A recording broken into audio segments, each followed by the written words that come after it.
उन्हें पता ही नहीं गरीब की। जो गरीब के घर में पैदा हुआ, गरीबी का उसे पता चलता है। ये तो बहुत दुर्भाग्य की बात है। राम जैसा चरित्र हुआ ही नहीं, रामचरितमानस तभी तो लिखी, महर्षि वाल्मीकि लिखी हुई है। इससे बड़ा ऐसा आज तक चरित्र ही नहीं हुआ। इनका कहीं पैर नहीं टिक रहे हैं, ना टिकेंगे। इस देश की जनता ने करवट ले ली। आज वे भारत को विश्व गुरु बनाने की ओर अग्रसर हैं। लोगों को अवेयरनेस बहुत जरूरी है। हम बजट के लाभ ज्यादा से ज्यादा देश की जनता ले सकें, प्रदेश की जनता ले सके। जो योजना जिनके लिए है उनके बीच जाकर बताने का भी काम करेंगे, ताकि वे उस योजना का लाभ भी उठा सकें।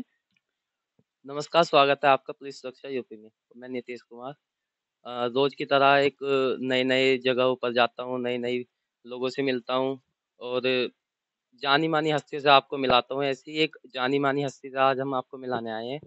और जैसे ही अभी भाजपा ने 2023 का बजट पास किया है 1 फरवरी को, निर्मला सीतारमण द्वारा जो ये 5वां बजट पास संसद में पेश किया गया है, उसी के बारे में हम आज जो जानी-मानी हस्ती है हमारे मेरठ जिले से, जो मेरठ जिले के भाजपा से जिलाध्यक्ष हैं विमल शर्मा जी, और काफ़ी समय पहले मतलब काफ़ी समय से सरधना ब्लॉक से प्रमुख रह चुके हैं और काफ़ी जानी-मानी हस्ती है और काफ़ी भाजपा में मतलब हमेशा जागरूक रहते हैं।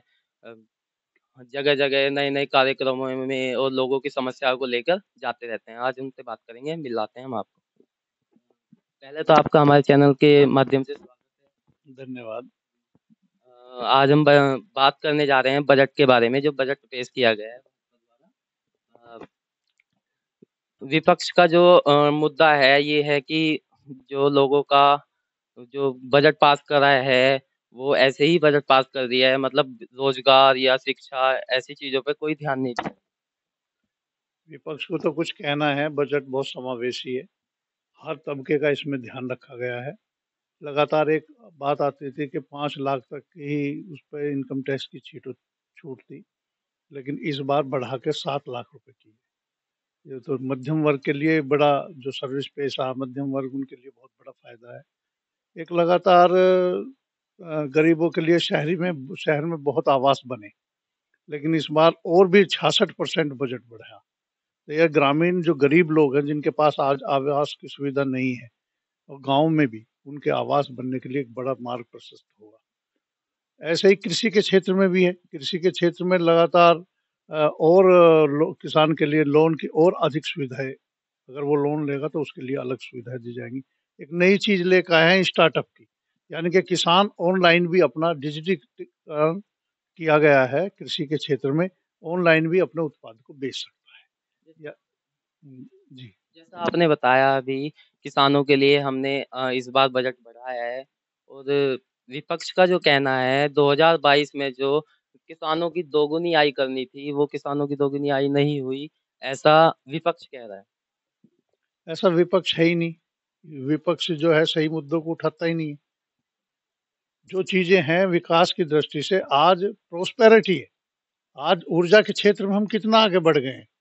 ये जो एक चीज का विकास नहीं है, चीजें आगे बढ़ेंगी तभी जब ऊर्जा होगी, सड़क होगी, बिजली है, स्वास्थ्य है।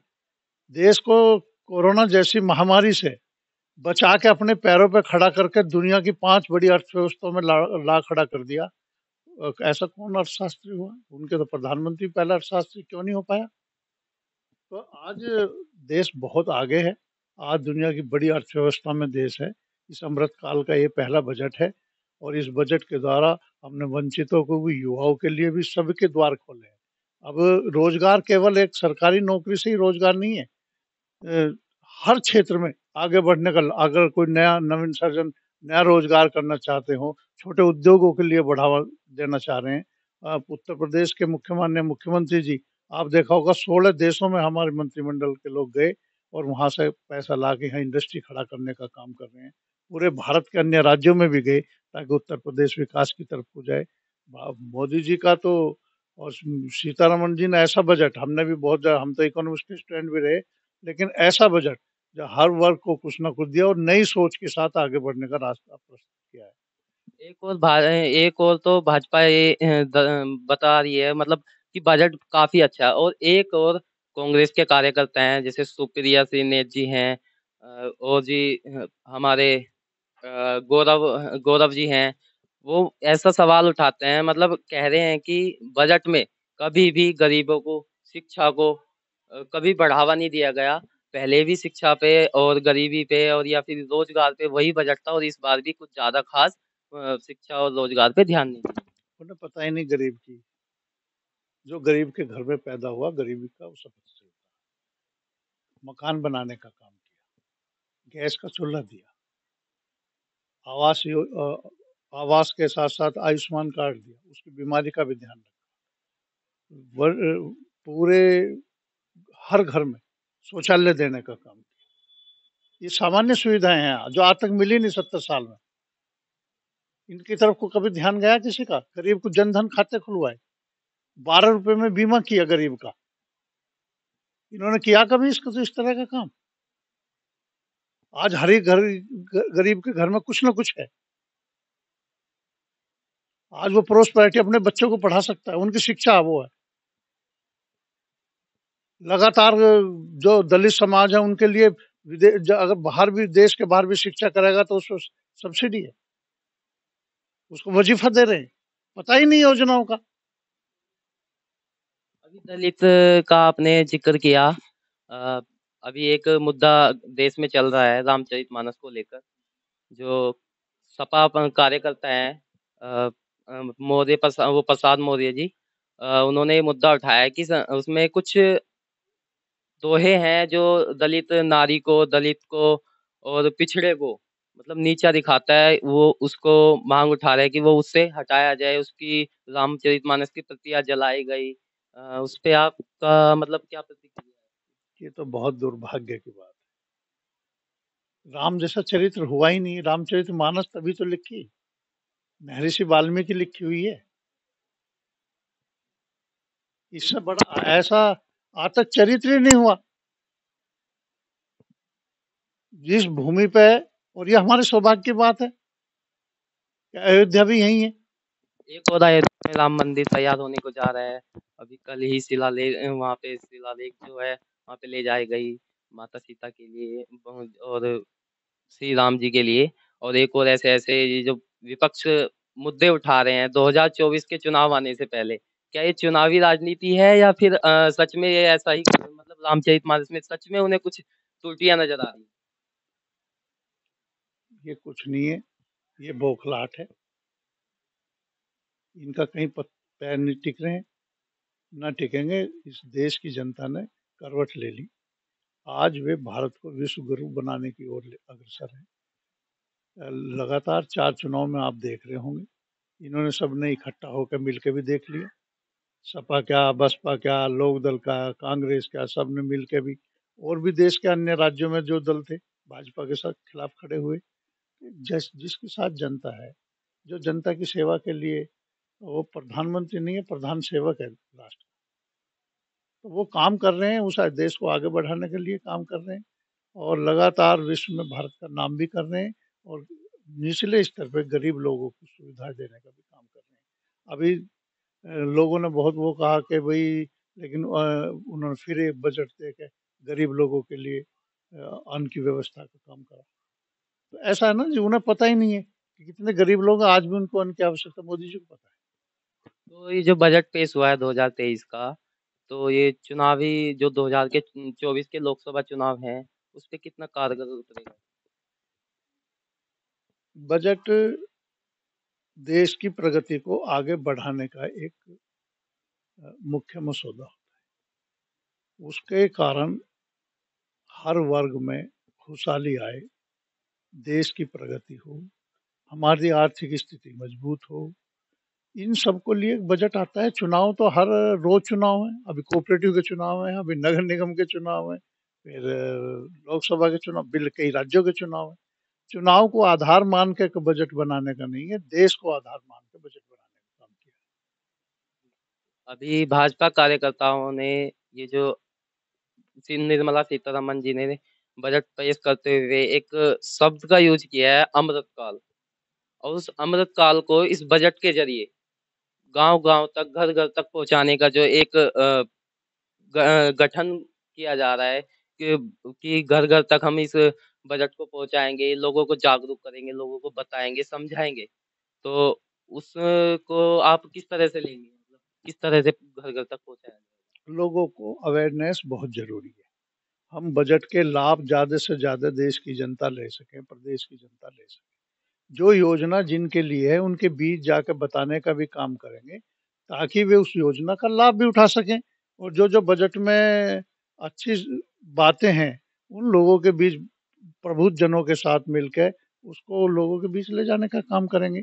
मान लिया अगर किसी को स्टार्टअप की योजना शुरू करनी है एग्रीकल्चर में, तो हम नहीं बताएँगे तो उसे कैसे पता चलेगा कि तेरा उत्पाद बाहर भी बिक सकता है। स्टार्टअप के माध्यम से भी हम नई-नई इनोवेशन, नई-नई चीज़ें आगे बढ़ा सकते हैं। कृषि के क्षेत्र में इतनी संभावना, अपार संभावनाएँ हैं, उसको आगे बढ़ाने का काम करेंगे। जैविक खेती की तरफ को आगे बढ़ाने का काम करो, उसके लिए भी बजट धन दे रहे हैं हम। केवल अधिक उत्पादन नहीं, गुणवत्तापूर्ण उत्पादन भी कैसे हो, इसके लिए भी काम करना। अब जो नए जैविक खाद और इन के लिए भी सब्सिडी उपलब्ध कराई जाएगी, सरकार की प्रायोरिटी में है ये सब चीज़ें। तो इन्हें आगे बढ़ाने का काम करेंगे और हमारा कार्यक्रम सब पार्टी के लोगों के लगेंगे, प्रेस कॉन्फ्रेंस भी होंगी, जैसा आप आज मेरे से ही पूछ रहे हैं।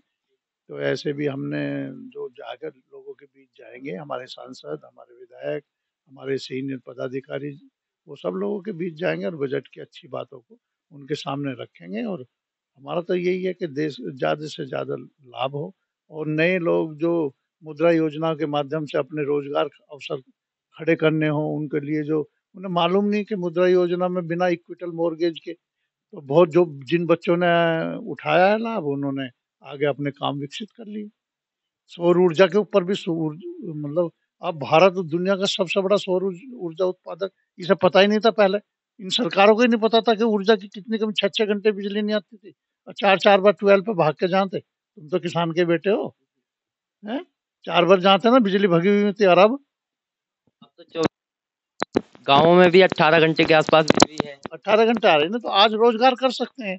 कोई भी चीज़ ऑपरेटर्स आप बनाना चाहते हो, आज गाँव में रह के कर सकते हो काम, नहीं शहर में जाके किराए पे लेने की ज़रूरत। अपने घर में भी कोई उत्पादन कर सकते हो आप। तो ये अब मार्केटिंग हो गया है। भई आप यहाँ से मार्केट के लिए आपको सड़कें 2 घंटे में, 2.5 घंटे में देहरादून जा रहे हैं। 1 घंटे में आप दिल्ली जा रहे हैं। तो ये कनेक्टिविटी हुई और सारी चीज़ें बढ़ी हैं। और सबसे बड़ा काम हुआ है कि जो लड़कियाँ हमारी केवल मेडिकल कॉलेज नहीं खोल रहे हम, अ, नर्सिंग कॉलेज के लिए भी सरकार ने बजट में प्रावधान किया, ताकि हमारी बच्चियाँ आगे ऐसी गंभीर बीमारी हो तो वो पहले से ही तैयार हों। एक बड़ी लड़कियों की संख्या और बाहर विदेश तक में 1 लाख की तो आज माँग है। कई लाख लड़कियाँ जो विदेश माँग रहे हैं कि नर्स चाहिए, क्योंकि महामारी पूरे विश्व में आई थी, कोई भारत में तो आई नहीं। तो उसके लिए भी नए-नए द्वार खुलेंगे और बच्चियाँ हमारी नर्सिंग के कोर्स में करेंगी, तो उसके लिए भी कॉलेज खोलने का काम उसी जो संस्थान है मेडिकल कॉलेज है, उनके साथ नर्सिंग कॉलेज भी खोले जाएँगे। तो बस चारों तरफ प्रधानमंत्री जी का, वित्त मंत्री जी का ध्यान है, ताकि भारत हर क्षेत्र में आगे आए। तो देखा ये थी जो हमारे अध्यक्ष जी हैं शर्मा जी, ये उनसे खास बातचीत में उन्होंने बताया कि हम खास तरह से गाँवों में और घर-घर जाकर जो है अपना बजट का जो है जागरूक अभियान चलाएँगे, लोगों को जागरूक करेंगे। जितनी भी योजनाएँ हैं उनके बारे में हम उन्हें बताएँगे, क्योंकि कुछ लोग अभी ऐसे हैं, कुछ गाँव ऐसे पिछड़े हैं जिनको अभी तक उनकी योजनाएँ मिल नहीं पाती, उनको उन तक पहुँच नहीं पाती। विपक्ष है उनको भटका देता है और मतलब उनको गलत-गलत सूचनाएँ देता है, तो वही काम अब भाजपा के कार्यकर्ता करेंगे, घर-घर जाकर जागरूक अभियान चलाएँगे और बजट के बारे में लोगों को समझाएँगे। तो आज के लिए बस इतना ही, मिलते हैं आपसे किसी अगले कार्यक्रम में। धन्यवाद, नमस्कार।